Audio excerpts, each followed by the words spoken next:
প্রথম আলোর অডিও সংবাদে স্বাগত। শামসুজ্জোহা জানিয়ে দিচ্ছি দিনের প্রধান খবরগুলো। দেশের আকাশে পবিত্র রমজান মাসের চাঁদ দেখা গেছে বুধবার। সেই হিসেবে দেশে রোজা শুরু হচ্ছে বৃহস্পতিবার থেকে। জাতীয় মসজিদ বাইতুল মোকাররমের সভাকক্ষে জাতীয় চাঁদ দেখা কমিটির সভায় এই সিদ্ধান্তের কথা জানানো হয়েছে। সদ্য গঠিত বিএনপি সরকারের ধর্মমন্ত্রী কাজী শাহ মোফাজ্জল হোসাইন কায়কোবাদের সভাপতিত্বে এই সভা অনুষ্ঠিত হয়। জাতীয় চাঁদ দেখা কমিটির সভায় সিদ্ধান্ত অনুযায়ী ১৯ ফেব্রুয়ারি বৃহস্পতিবার থেকে পবিত্র রমজান মাস গণনা শুরু হবে। রমজান মাসের চাঁদ দেখা যাওয়ায় বুধবার রাতে তারাবির নামাজ পড়বেন ধর্মপ্রাণ মুসল্লিরা। রাতে সাহরি খেয়ে বৃহস্পতিবার থেকে রোজা রাখবেন। এছাড়াও বুধবার থেকে রোজা শুরু হয়েছে সৌদি আরব সহ মধ্যপ্রাচ্যের কয়েকটি দেশে।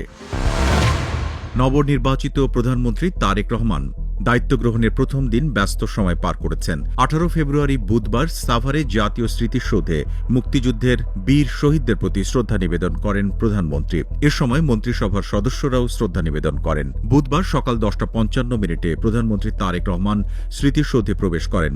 পরে প্রধানমন্ত্রী হিসেবে স্মৃতিসৌধের শহীদ বেদিতে শহীদদের প্রতি পুষ্পস্তবক অর্পণ করে শ্রদ্ধা নিবেদন করেন তিনি। এরপর জাতির শ্রেষ্ঠ সন্তানদের প্রতি সম্মান জানিয়ে কিছু সময় সেখানে নীরবে দাঁড়িয়ে থাকেন।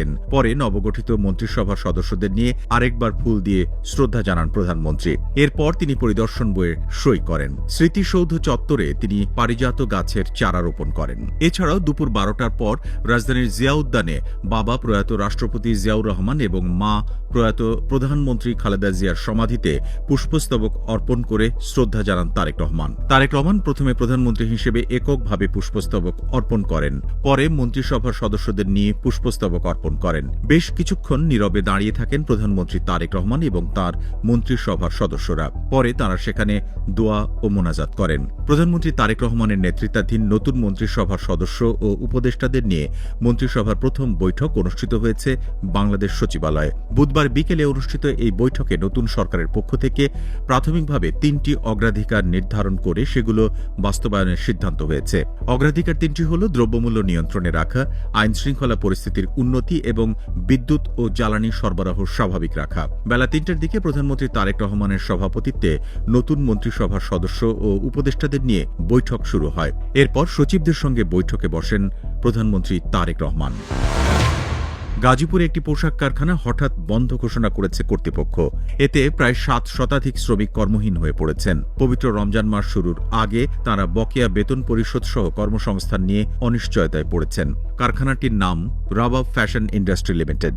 এটি গাজীপুরের গাছা থানার কমলেশ্বর এলাকায় অবস্থিত।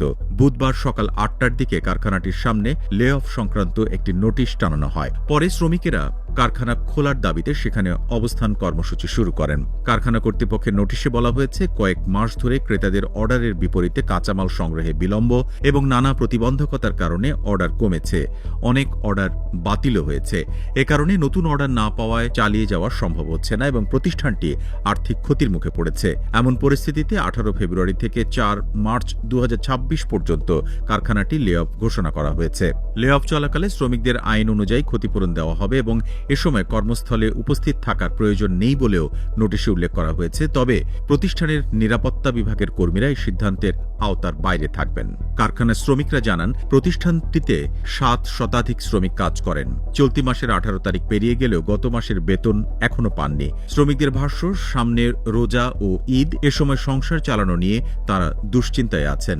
এ বিষয়ে বাংলাদেশ শিল্প পুলিশের পরিদর্শক বিকাশ চৌধুরী বলেন, শ্রমিকরা শান্তিপূর্ণভাবে অবস্থান কর্মসূচি পালন করছেন। বিষয়টি সম্পর্কে জানতে কারখানার ডিজিএম মোহাম্মদ শাহিনের মুঠোফোন নম্বরে একাধিকবার যোগাযোগের চেষ্টা করা হলেও ফোন ধরেননি তিনি। প্রথম আলোর অগ্নিদগ্ধ ভবন থেকে ছড়িয়ে গেল আলো। বুধবার বসন্তের রৌদ্র করজ্জ্বল সকালে আনুষ্ঠানিকভাবে এই ভবনে শুরু হল ব্যতিক্রমী শিল্পকর্ম প্রদর্শনী আলো। প্রদর্শনীর উদ্বোধনী অনুষ্ঠানে সাংবাদিক নেতৃবৃন্দ স্বাধীন সাংবাদিকতা ও গণতন্ত্রকে সুসংহত করতে দেশের সাংবাদিকদের মধ্যে দৃঢ় ঐক্য সৃষ্টির প্রত্যয় ব্যক্ত করেছেন। বেলা ১১টায় রাজধানীর কারওয়ান বাজারে প্রথম আলো ভবনের সামনে দেশের সংবাদপত্রের মালিক, সম্পাদক, সাংবাদিক নেতা এবং গণমাধ্যমের কর্মীরা প্রদর্শনীর উদ্বোধনী অনুষ্ঠানে অংশ নেন। বিশিষ্ট শিল্পী মাহবুবুর রহমান এই শিল্পকর্ম সৃষ্টি করেছেন।